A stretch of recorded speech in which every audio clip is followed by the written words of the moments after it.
it chapter by chapter, one bite at a time.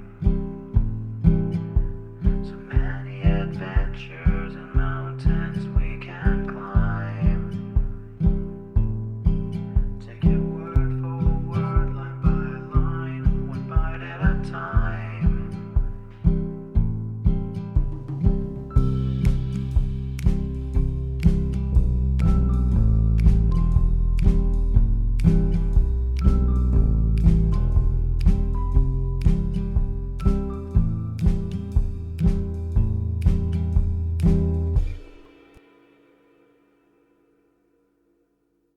Welcome to Bite at a Time Books, where we read you your favorite classics one bite at a time.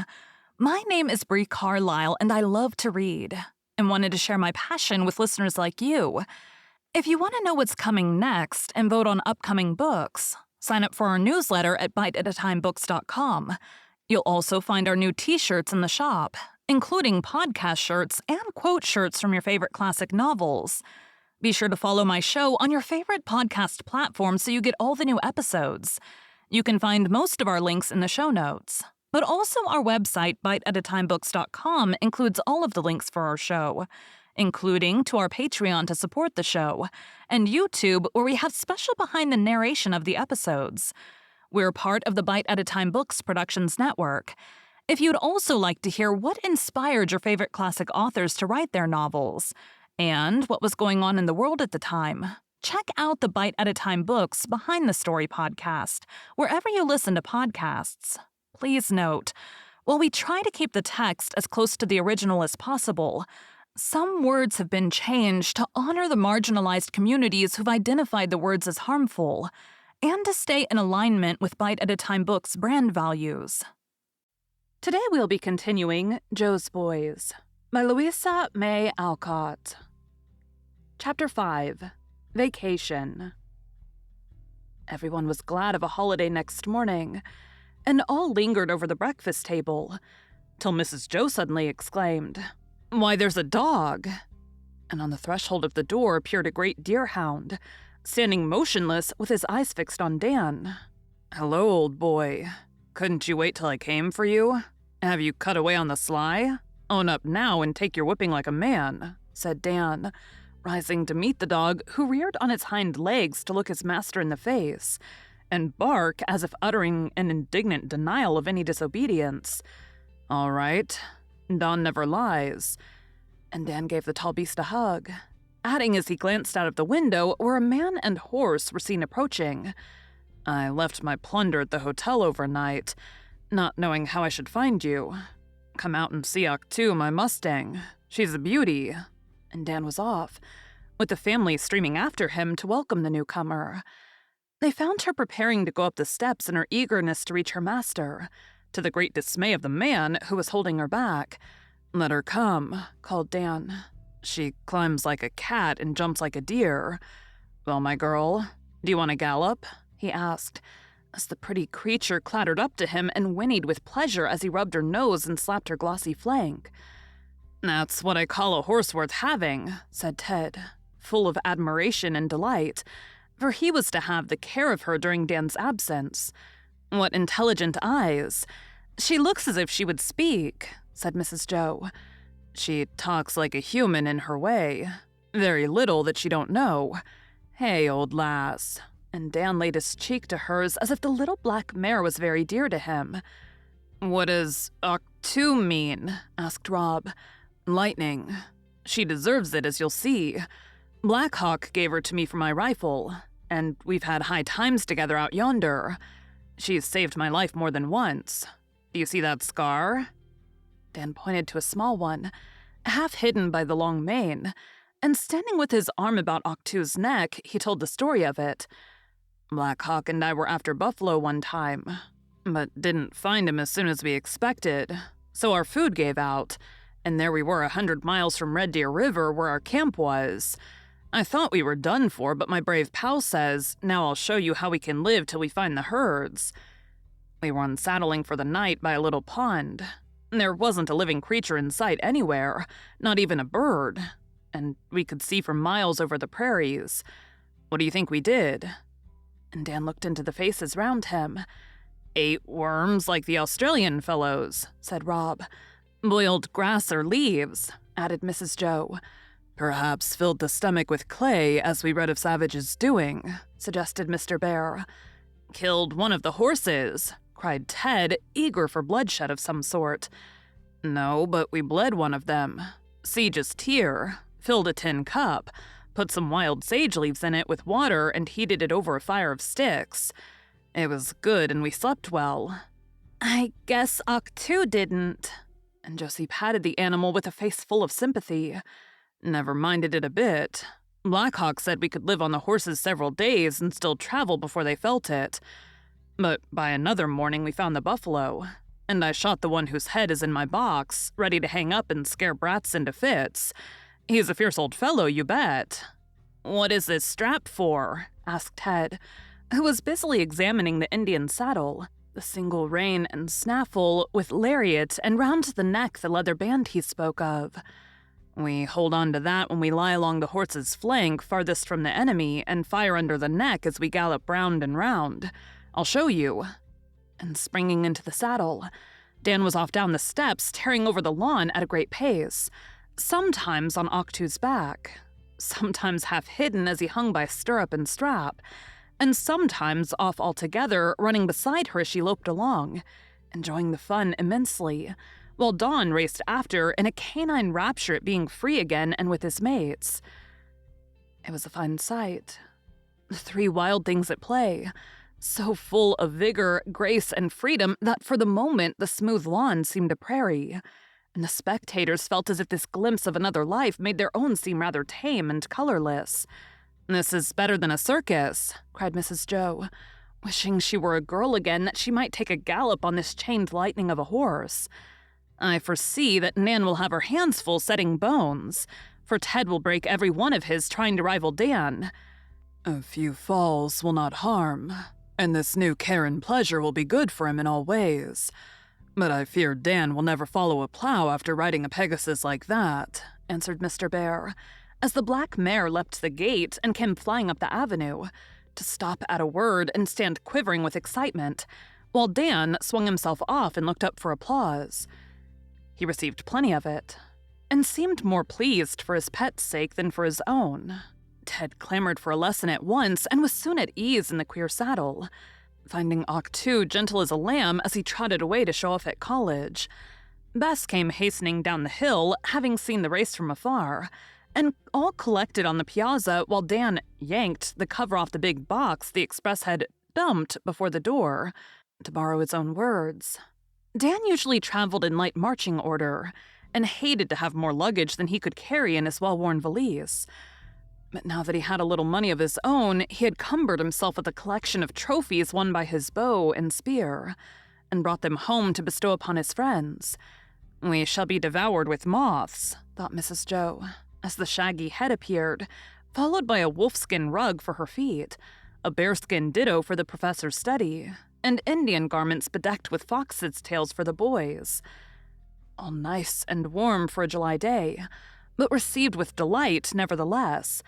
Ted and Josie immediately dressed up, learned the war whoop, and proceeded to astonish their friends by a series of skirmishes about the house and grounds, with tomahawks and bows and arrows, till weariness produced a lull. Gay birds' wings, plumy pampas grass, strings of wampum, and pretty work in beads, bark, and feathers pleased the girls. Minerals, arrowheads, and crude sketches interested the professor, and when the box was empty, Dan gave Mr. Lorry as his gift several plaintive Indian songs written on birch bark. "We only want a tent over us to be quite perfect. I feel as if I ought to give you parched corn and dried meat for dinner, my braves. Nobody will want lamb and green peas after this splendid powwow," said Mrs. Joe, surveying the picturesque confusion of the long hall, where people lay about on the rugs, all more or less bedecked with feathers, moccasins, or beads. "Moose noses, buffalo tongues, bear steaks, and roasted marrow bones would be the thing. But I don't mind a change, so bring on your baa and green meat," answered Dan from the box, where he sat in state like a chief among his tribe with the great hound at his feet. The girls began to clear up, but made little headway, for everything they touched had a story, and all were thrilling, comical, or wild, so they found it hard to settle to their work till Dan was carried off by Mr. Lorry. This was the beginning of the summer holiday, and it was curious to see what a pleasant little stir Dan's and Emil's coming made in the quiet life of the studious community, for they seemed to bring a fresh breeze with them that enlivened everyone. Many of the collegians remained during vacation, and Plumfield and Parnassus did their best to make these days pleasant for them, since most came from distant states, were poor and had few opportunities, but this for culture or amusement. Emile was hail fellow well met with men and maids, and went rollicking about in true sailor fashion. But Dan stood rather in awe of the fangirl graduates, and was silent when among them, eyeing them as an eagle might a flock of doves. He got on better with the young men and was their hero at once. Their admiration for his manly accomplishments did him good, because he felt his educational defects keenly and often wondered if he could find anything in books to satisfy him as thoroughly as did the lessons he was learning from nature's splendidly illustrated volume. In spite of his silence, the girls found out his good qualities, and regarded the Spaniard, as they named him, with great favor, for his black eyes were more eloquent than his tongue, and the kind creatures tried to show their friendly interests in many charming ways. He saw this, and endeavored to be worthy of it, curbing his free speech, toning down his rough manners, and watching the effect of all he said and did, anxious to make a good impression. The social atmosphere warmed his lonely heart, the culture excited him to do his best, and the changes which had taken place during his absence, both in himself and others, made the old home seem like a new world. After the life in California, it was sweet and restful to be here, with these familiar faces round him helping him to forget much that he regretted, and to resolve to deserve more entirely the confidence of these good fellows, the respect of these innocent girls. So there was writing, rowing and picnicking by day, music, dancing, and plays by night, and everyone said there had not been so gay a vacation for years. Bess kept her promise and let the dust gather on her beloved clay while she went pleasuring with her mates or studied music with her father, who rejoiced over the fresh roses in her cheeks, and the laughter which chased away the dreamy look she used to wear. Josie quarreled less with Ted, for Dan had a way of looking at her which quelled her instantly, and had almost as good an effect upon her rebellious cousin. But Ock, too, did even more for the lively youth, who found that her charms entirely eclipsed those of the bicycle which had been his heart's delight before. Early and late he rode this untiring beast, and began to gain flesh to the great joy of his mother, who feared that her beanstalk was growing too fast for health. Demi, finding business dull, solaced his leisure by photographing everybody he could induce to sit or stand to him, producing some excellent pictures among many failures, for he had a pretty taste in grouping, and endless patience. He might be said to view the world through the lens of his camera, and seemed to enjoy himself very much, squinting at his fellow beings from under a bit of black cambric. Dan was a treasure to him, for he took well, and willingly posed in his Mexican costume, with horse and hound, and all wanted copies of these effective photographs. Bess also was a favorite sitter, and Demi received a prize at the amateur photographic exhibition for one of his cousin with all her hair about her face, which rose from the cloud of white lace draping the shoulders. These were freely handed round by the proud artist, and one copy had a tender little history yet to be told. Nat was snatching every minute he could get with Daisy before the long parting, and Mrs. Meg relented somewhat, feeling sure that absence would quite cure this unfortunate fancy.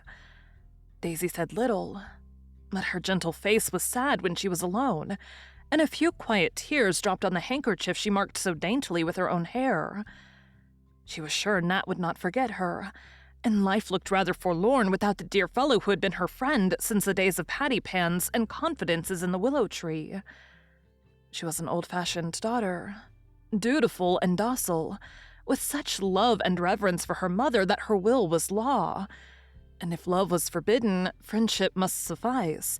So she kept her little sorrow to herself, smiled cheerfully at Nat, and made his last days of home life very happy with every comfort and pleasure she could give, from sensible advice and sweet words, to a well-filled work bag for his bachelor establishment, and a box of goodies for the voyage. Tom and Nan took all the time they could spare from their studies to enjoy hijinks at Plumfield with their old friends. For Emil's next voyage was to be a long one. Nat's absence was uncertain, and no one ever knew when Dan would turn up again. They all seemed to feel that life was beginning to grow serious. And even while they enjoyed those lovely summer days together, they were conscious that they were children no longer, and often in the pauses of their fun talked soberly of their plans and hopes, as if anxious to know and help one another before they drifted further apart on their different ways. A few weeks were all they had. Then the Brenda was ready. Nat was to sail from New York, and Dan went along to see him off, for his own plans fermented in his head, and he was eager to be up and doing. A farewell dance was given on Parnassus in honor of the travelers, and all turned out in their best array and gayest spirits.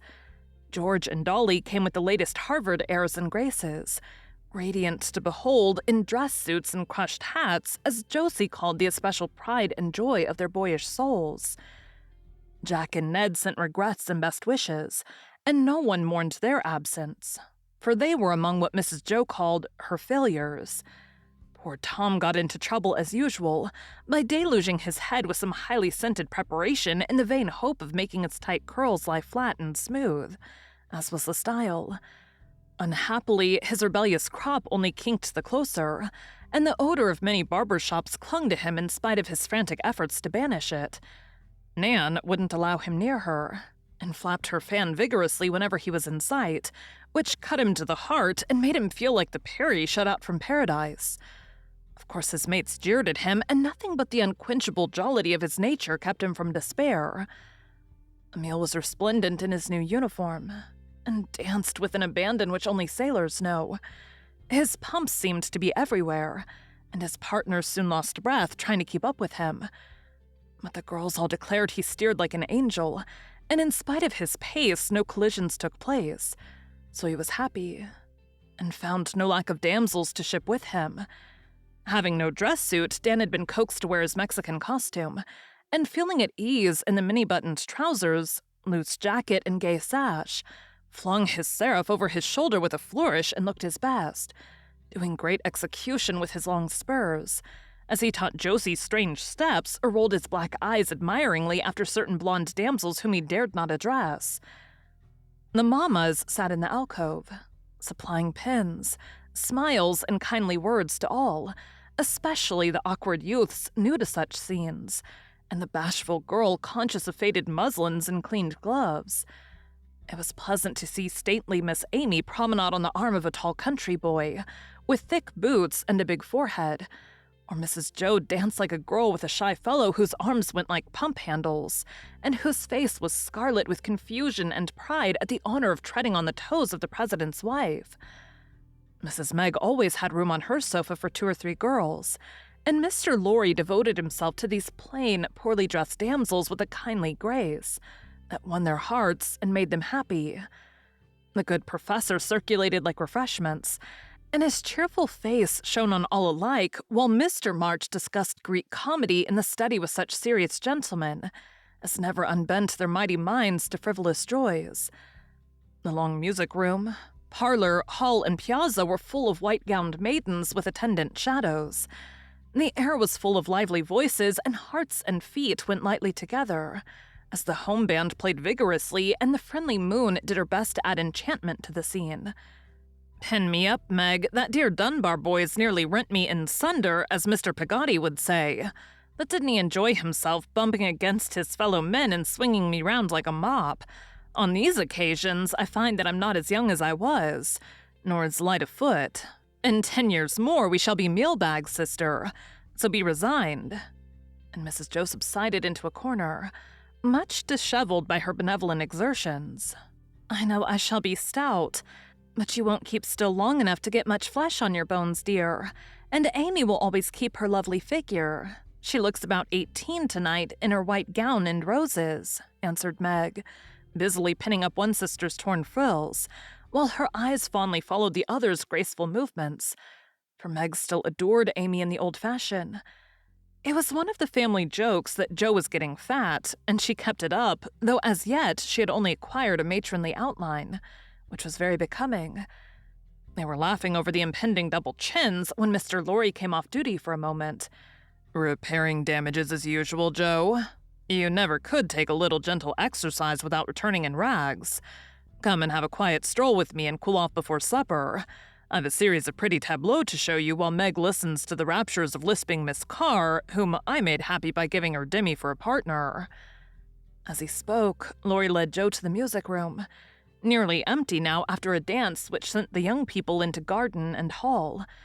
Pausing before the first of the 4 long windows that opened on a very wide piazza, he pointed to a group outside, saying, "The name of this is Jack Ashore." A pair of long blue legs, ending in very neat pumps, hung from the veranda roof among the vines. And roses, gathered by unseen hands evidently appertaining to aforesaid legs, were being dropped into the laps of several girls perched like a flock of white birds on the railing below, while a manly voice fell like a falling star as it sung this pensive ditty to a most appreciative audience. Mary's Dream. The moon had climbed the eastern hill which rises o'er the sands of Dee, and from its highest summit shed a silver light on tower and tree. When Mary laid her down to sleep, her thoughts on Sandy far at sea, when soft and low a voice was heard, saying, "Mary, weep no more for me." She from her pillow gently raised her head to see who there might be, and saw young Sandy shivering stand, with visage pale and hollow "Oh, Mary, dear, cold is my clay, it lies beneath the stormy sea. Far, far from thee I sleep in death, dear Mary, weep no more for me. 3 stormy nights and stormy days we tossed upon the raging main, and long we strove our bark to save, but all our striving was in vain. E'en then, when terror chilled my blood, my heart was filled with love of thee. The storm is past, and I'm at rest, so Mary, weep no more for me. O maiden dear, yourself prepare, we soon shall meet upon that shore, where love is free from doubt and care, and you and I shall part no more. Loud crew the cock, the shadow fled, no more her Sandy did she see. But soft the passing spirit said, Sweet Mary, weep no more for me." "The constant jollity of that boy is worth a fortune to him. He'll never sink with such a buoyant spirit to keep him afloat through life," said Mrs. Jo, as the roses were tossed back with much applause when the song ended. "Not he, and it's a blessing to be grateful for, isn't it? We moody people know its worth. Glad you like my first tableau. Come and see number 2. Hope it isn't spoilt. It was very pretty just now. This is Othello telling his adventures to Desdemona." The second window framed a very picturesque group of 3. Mr. March in an armchair with Bess on a cushion at his feet was listening to Dan, who, leaning against a pillar, was talking with unusual animation. The old man was in shadow, but little Desdemona was looking up with the moonlight full upon into her young Othello's face, quite absorbed in the story he was telling so well.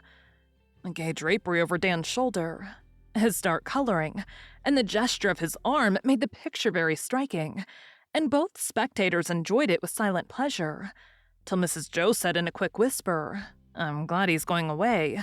He's too picturesque to have here among so many romantic girls. Afraid his grand, gloomy, and peculiar style will be too much for our simple maids. No danger. Dan is in the rough as yet, and always will be, I fancy, though he is improving in many ways. How well Queenie looks in that soft light. Dear little Goldilocks looks well everywhere." And with a backward glance full of pride and fondness, Mrs. Jo went on. But that scene returned to her long afterward, and her own prophetic words also. Number 3 was a tragic tableau at first sight, and Mr. Lorry stifled a laugh as he whispered, "The Wounded Knight," pointing to Tom with his head enveloped in a large handkerchief, as he knelt before Nan, who was extracting a thorn or splinter from the palm of his hand with great skill, to judge from the patient's blissful expression of countenance. "Do I hurt you?" she asked, turning the hand to the moonlight for a better view. "Not a bit. Dig away, I like it," answered Tom, regardless of his aching knees and the damage done to his best trousers. "I won't keep you long. Hours, if you please. Never so happy as here." Quite unmoved by this tender remark, Nan put on a pair of large round-eyed glasses, saying in a matter-of-fact tone, "Now I see it. Only a splinter, and there it is. My hand is bleeding, won't you bind it up?"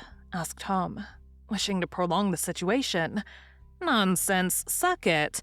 Only take care of it tomorrow if you dissect. Don't want any more blood poisoning.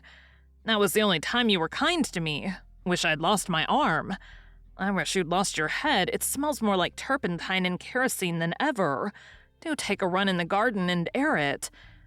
Fearing to betray themselves by laughter, the watchers went on, leaving the knight to rush away in despair and the lady to bury her nose in the cup of a tall lily for refreshment. Poor Tom. His fate is a hard one, and he's wasting his time. Do advise him to quit philandering and go to work, Joe. I have, Teddy, often, but it will take some great shock to make that boy wise. I wait with interest to see what it will be. Bless me, what is all this? She might well ask, for on a rustic stool stood Ted trying to pose on one foot, with the other extended and both hands waving in the air. Josie, with several young mates, was watching his contortions with deep interest as they talked about little wings, gilded wire twisted, and a cunning skull cap. "This might be called Mercury trying to fly," said Mr. Lorry as they peeped through the lace curtains. "Bless the long legs of that boy. How does he expect to manage them? They are playing for the Alsdark marbles, and a nice muddle they will make of my gods and goddesses with no one to show them how," answered Mrs. Joe, enjoying this scene immensely. "Now he's got it. That's perfectly splendid. See how long you can keep so," cried the girls, as Ted managed to maintain his equilibrium a moment by resting one toe on the trellis. Unfortunately, this brought all his weight on the other foot. The straw seat of the stool gave way, and the flying Mercury came down with a crash, amid shrieks of laughter from the girls. Being accustomed to ground and lofty tumbling, he quickly recovered himself and hopped gaily about, with one leg through the stool as he improvised a classic jig. "Thanks for 4 nice little pictures. You've given me an idea, and I think sometime we will get up regular tableaux of this sort and march our company round a set of dissolving views. New and striking. I'll propose it to our manager and give you all the glory," said Mrs. Joe, as they strolled towards the room whence came the clash of glass and china and glimpses of agitated black coats. "Let us follow the example of our old friends and stroll about among the young people, eavesdropping." So gathering up various little threads to help in the weaving of the story, George and Dolly were at supper, and having served the ladies in their care, stood in a corner absorbing nourishment of all kinds with a vain attempt to conceal hearty appetites under an air of elegant indifference. "Good spread, this. Lawrence does things in style. First-rate coffee, but no wine, and that's a mistake," said Stuffy, who still deserved his name and was a stout youth with a heavy eye and bilious complexion. "Bad for boys, he says. Jove, wish he could see us at some of our wines. Don't we just splice the main brace, as Emile says?" answered Dolly the dandy, carefully spreading a napkin over the glossy expanse of shirt front, whereon a diamond stud shone like a lone star. His stutter was nearly outgrown, but he, as well as George, spoke in the tone of condescension, which with the blasé airs they assumed made a very funny contrast to their youthful faces and foolish remarks. Good-hearted little fellows both, but top-heavy with the pride of being softs and the freedom that college life gave them. "Little Joe is getting to be a deuced pretty girl, isn't she?" said George with a long sigh of satisfaction, as his first mouthful of ice went slowly down his throat. Well, fairish. The princess is rather more to my taste. I like 'em blonde and queenly and elegant, don't you know? Yes, Joe is too lively. Might as well dance with a grasshopper. I've tried her and she's one too many for me. Miss Perry is a nice, easy-going girl. Got her for the German. You'll never be a dancing man. Too lazy. Now I'll undertake to steer any girl and dance down any fellow you please. Dancing's my forte." And Dolly glanced from his trim feet to his flashing Jim with the defiant air of a young turkey cock on parade. "Miss Gray is looking for you. Wants more grub. Just see if Miss Nelson's plate is empty. There's a good fellow. Can't eat ice in a hurry." And George remained in his safe corner, while Dolly struggled through the crowd to his duty, coming back in a fume with a splash of salad dressing on his coat cuff, Confound these country chaps, they go blundering round like so many door-bugs and make a deuce of a mess. Better stick to books and not try to be society men. Can't do it. Beastly stain, give it a rub and let me bolt a mouthful, I'm starved. Never saw girls eat such a lot. It proves that they ought not to study so much. Never liked co-ed, growled Dolly, much ruffled in spirit. They do. 'Tisn't ladylike, ought to be satisfied with an ice and a bit of cake and eat it prettily. Don't like to see a girl feed. We hard-working men need it. And by Jove, I mean to get some more of that meringue if it's not all gone. Here, waiter, bring along that dish over there and be lively, commanded Stuffy, poking a young man in a rather shabby dress suit who was passing with a tray of glasses. His order was obeyed promptly, but George's appetite was taken away the next moment by Dolly's exclaiming, as he looked up from his damaged coat with a scandalized face, "You've put your foot in it now, old boy. That's Morton, Mr. Bear's crack man. Knows everything, no end of a dig, and bound to carry off all the honors. You won't hear the last of it in a hurry." And Dolly laughed so heartily that a spoonful of ice flew upon the head of a lady sitting below him, and got him into a scrape also. Leaving them to their despair, let us listen to the whispered chat of two girls comfortably seated in a recess waiting till their escorts were fed. "I do think the Lawrences give lovely parties. Don't you enjoy them?" asked the younger, looking about her with the eager air of one unused to this sort of pleasure. "Very much, only I never feel as if I was dressed right. My things seemed elegant at home, and I thought I'd be overdressed if anything. But I look countrified and dowdy here. No time or money to change now, even if I knew how to do it," answered the other, glancing anxiously at her bright pink silk gown, trimmed with cheap lace. "You must get Mrs. Brooke to tell you how to fix your things. She was very kind to me. I had a green silk, and it looked so cheap and horrid by the side of the nice dresses here. I felt regularly unhappy about it, and asked her how much a dress like the one Mrs. Lawrence had would cost. That looked so simple and elegant, I thought it wouldn't be costly. But it was India mull and Valenciennes lace, so of course I couldn't have it. Then Mrs. Brooke said, 'Get some muslin to cover the green silk, and wear hops or some white flowers instead of pink in your hair, and you will have a pretty suit. Isn't it lovely and becoming?' And Miss Burton surveyed herself with girlish satisfaction, for a little taste had softened the harsh green, and hot bells became her red hair better than roses. 'It's sweet. I've been admiring it. I'll do mine so and ask about my purple one. Mrs. Brooke has helped me to get rid of my headaches, and Mary Clay's dyspepsia's all gone since she gave up coffee and hot bread. Mrs. Lawrence advised me to walk and run and use the gymnasium to cure my round shoulders and open my chest, and I'm a much better figure than I was. Did you know that Mr. Lawrence pays all Amelia Merrill's bills? Her father failed, and she was heartbroken at having to leave college. But that splendid man just stepped in and made it all right. Yes, and Professor Bear has several of the boys down at his house evenings to help them along, so they can keep up with the rest. And Mrs. Bear took care of Charles Mackey herself when he had a fever last year. I do think they are the best and kindest people in the world. So do I, and my time here will be the happiest and most useful years of my life." And both girls forgot their gowns and their suppers for a moment, to look with grateful, affectionate eyes at the friends who tried to care for bodies and for souls as well as minds. Now come to a lively party supping on the stairs. Girls like foam at the top and a substratum of youths below, where the heaviest particles always settle. Emile, who never sat if he could climb or perch, adorned the newel post. Tom, Nat, Demi, and Dan were camped on the steps, eating busily as their ladies were well served and they had earned a moment's rest, which they enjoyed with their eyes fixed on the pleasing prospect above them. "I'm so sorry the boys are going. It will be dreadfully dull without them. Now they have stopped teasing and are polite. I really enjoy them," said Nan, who felt unusually gracious tonight as Tom's mishap kept him from annoying her. "So do I. And Bess was mourning about it today. That was a general thing. She doesn't like boys unless they are models of elegance.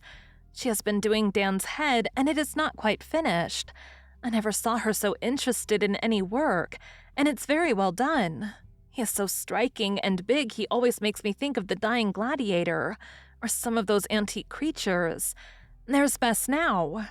"Dear child, how sweet she looks tonight," answered Daisy, waving her hand as the princess went by with Grandpa on her arm. "I never thought he would turn out so well. Don't you remember how we used to call him the bad boy? And be sure he would become a pirate or something awful, because he glared at us and swore sometimes. Now he is the handsomest of all the boys, and very entertaining with his stories and plans. I like him very much. He's so big and strong and independent. I'm tired of mollycoddles and bookworms," said Nan in her decided way. "Not handsomer than Nat," cried loyal Daisy, contrasting two faces below. One unusually gay, the other sentimentally sober even in the act of munching cake. "I like Dan, and am glad he's doing well, but he tires me and I'm still a little afraid of him. Quiet people suit me best. Life is a fight, and I like a good soldier. Boys take things too easily, don't see how serious it all is, and go to work in earnest. Look at that absurd Tom wasting his time and making an object of himself, just because he can't have what he wants, like a baby crying for the moon. I've no patience with such nonsense," scolded Nan, looking down at the jovial Thomas, who was playfully putting macaroons in Emil's shoes and trying to beguile his exile as best he could. "Most girls would be touched by such fidelity. I think it's beautiful," said Daisy behind her fan, for other girls sat just below. "You are a sentimental goose and not a judge. Nat will be twice the man when he comes back after his trip. I wish Tom was going with him. My idea is that if we girls have any influence, we should use it for the good of these boys, and not pamper them up, making slaves of ourselves and tyrants of them. Let them prove what they can do and be before they ask anything of us, and give us a chance to do the same. Then we know where we are and shall not make mistakes to mourn over all our lives." "Hear, hear!" cried Alice Heath, who was a girl after Nan's own heart and had chosen a career, like a brave and sensible young woman. "Only give us a chance and have patience till we can do our best. Now we are expected to be as wise as men who have had generations of all the help there is, and we scarcely anything. Let us have equal opportunities, and in a few generations we will see what the judgment is. I like justice, and we get very little of it." "Still shouting the battle cry of freedom?" asked Demi, peering through the banisters at this moment. "Up with your flag, I'll stand by and lend a hand if you want it. With you and Nan to lead the van, I think you won't need much help." "You are a great comfort, Demi, and I'll call on you in all emergencies, for you are an honest boy, and don't forget that you owe much to your mother and your sisters and your aunts," continued Nan. "I do like men who come out frankly and own that they are not gods. How can we think them so when such awful mistakes are being made all the time by these great creatures? See them sick as I do, then you know them. Don't hit us when we're down. Be merciful and set us up to bless and believe in you evermore," pleaded Demi from behind the bars. "We'll be kind to you if you'll be just to us. I don't say generous, only just. I went to a suffrage debate in the legislature last winter, and of all the feeble, Virgil twaddle I ever heard, that was the worst. And those men were our representatives. I blushed for them and the wives and mothers.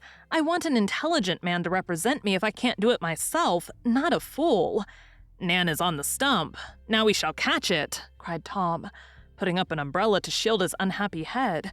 For Nan's earnest voice was audible, and her indignant eye happened to rest on him as she spoke. Go on, I'll take notes and put in great applause liberally," added Demi, producing his ball book and pencil with his Jenkins air. Daisy pinched his nose through the bars, and the meeting was rather tumultuous for a moment, for Emil called, Avast, here's a squall to wind'ard." Tom applauded wildly. Dan looked up as if the prospect of a fight, even with words, pleased him. And Nat went to support Demi, as his position seemed to be a good one. At this crisis, when everyone laughed and talked at once, Bess came floating through the upper hall and looked down like an angel of peace upon the noisy group below, as she asked with wondering eyes and smiling lips, "What is it?" "An indignation meeting. Nan and Alice are on the rampage, and we are at the bar to be tried for our lives. Will your highness preside and judge between us?" answered Demi, as a lull at once took place, for no one rioted in the presence of the princess. I'm not wise enough. I'll sit here and listen. Please go on. Bess took her place above them all, as cool and calm as a little statue of justice, with fan and nosegay in place of sword and scales. Now, ladies, free your minds, only spare us till morning, for we've got a German to dance as soon as everyone is fed, and Parnassus expects every man to do his duty. Mrs. President Giddy-Gaddy has the floor, said Demi, who liked this sort of fun better than the very mild sort of flirtation which was allowed at Plumfield, for the simple reason that it could not be entirely banished, and is a part of all education, co or otherwise. I have only one thing to say, and it is this, began Nan soberly, though her eyes sparkled with a mixture of fun and earnestness. I want to ask every boy of you what you really think on this subject. Dan and Emile have seen the world and ought to know their own minds. Tom and Nat have had 5 examples before them for years. Demi is ours, and we are proud of him. So is Rob. Ted is a weathercock, and Dolly and George, of course, are fogies in spite of the annex, and girls at Girton going ahead of the men. Commodore, are you ready for the question? Aye, aye, Skipper. Do you believe in woman suffrage? Bless your pretty figurehead, I do, and I'll ship a crew of girls any time you say so. Aren't they worse than a press gang to carry a fellow out of his moorings? Don't we all need one as pilot to steer us safe to port? And why shouldn't they share our mess afloat and ashore, since we are sure to be wrecked without 'em? Good for you, Emile. Nan will take you for first mate after that handsome speech, said Demi as the girls applauded and Tom glowered. Now, Dan, you love liberty so well yourself, are you willing we should have it? All you can get. And I'll fight any man who's mean enough to say you don't deserve it. This brief and forcible reply delighted the energetic president, and she beamed upon the member from California as she said briskly, Nat wouldn't dare to say he was on the other side even if he were, but I hope he has made up his mind to pipe for us, at least when we take the field, and not be one of those who will wait till the battle is won and then beat the drums and share the glory. Mrs. Giddy-Gaddy's doubts were most effectually removed, and her sharp speech regretted as Nat looked up, blushing but with a new sort of manliness in face and manner, saying in a tone that touched them all, I should be the most ungrateful fellow alive if I did not love, honor, and serve women with all my heart and might, for to them I owe everything I am or ever shall be. Daisy clapped her hands, and Bess threw her bouquet into Nat's lap, while the other girls waved their fans, well pleased, for real feeling made his little speech eloquent. Thomas B. Bangs, come into court and tell the truth, the whole truth and nothing but the truth if you can, commanded Nan, with a rap to call the meeting to order. Tom shut the umbrella, and standing up, raised his hand, saying solemnly, I believe in suffrage of all kinds. I adore all women and will die for them at any moment if it will help the cause. Living and working for it is harder and therefore more honorable. Men are always ready to die for us, but not to make our lives worth having. Cheap sentiment and bad logic. You will pass, Tom, only don't twaddle. Now, having taken the sense of the meeting, we will adjourn, as the hour for festive gymnastics has arrived. I'm glad to see that old Plum has given 6 true men to the world, and hope they will continue to be staunch to her and the principles she has taught them wherever they may go. Now, girls, don't sit in drafts, and boys, beware of ice water when you're warm. With this characteristic close, Nan retired from office, and the girls went to enjoy one of the few rights allowed them. Thank you for joining Bite at a Time Books today, while we read a bite of one of your favorite classics. Again, my name is Bree Carlile, and I hope you come back tomorrow for the next bite of Joe's Boys. Don't forget to sign up for our newsletter at biteatatimebooks.com and check out the shop. You can check out the show notes or our website, biteatatimebooks.com, for the rest of the links for our show. We'd love to hear from you on social media as well.